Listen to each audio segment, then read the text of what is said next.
هل كانت رصاصة رشا بداية انهيار أم بداية انتقام؟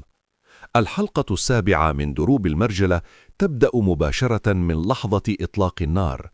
رشا تضغط الزناد، لكن الهدف ينجو في اللحظة الأخيرة بعد تدخل مفاجئ يغير مسار المواجهة بالكامل.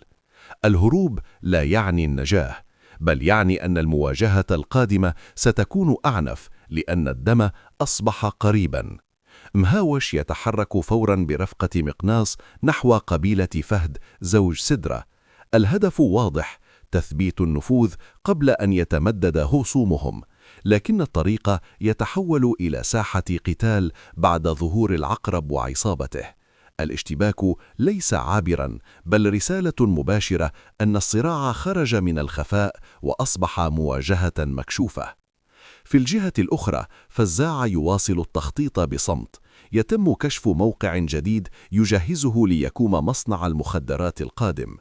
اختيار الموقع لم يكن عشوائياً، بل خطوة مدروسة تعني أن فزاع يستعد لمرحلة أخطر من السابقة، مرحلة توسع لا تراجع فيها.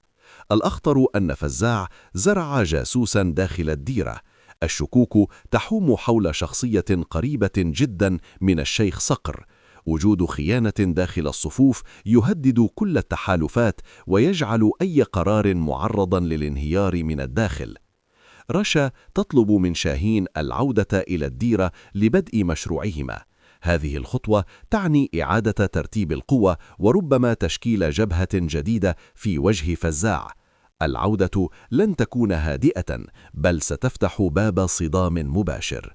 في الوقت نفسه يدخل الإعلام على خط النار.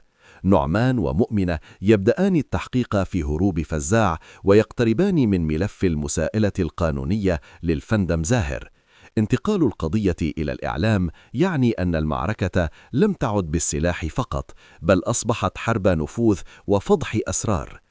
الحلقة السابعة تحمل 3 جبهات مشتعلة: مواجهة ميدانية مع العقرب، خيانة صامتة داخل الديرة، وتصعيد خطير يقوده فزاع من الظل. كل تحرك في هذه الحلقة سيصنع أثراً يمتد للحلقات القادمة. لا اتفاقات آمنة، لا تحالفات مضمونة، ولا أحد خارج دائرة الخطر. استعدوا لحلقة تصاعد الصراع إلى مستوى جديد وتكشف أن القادم أخطر بكثير مما مضى.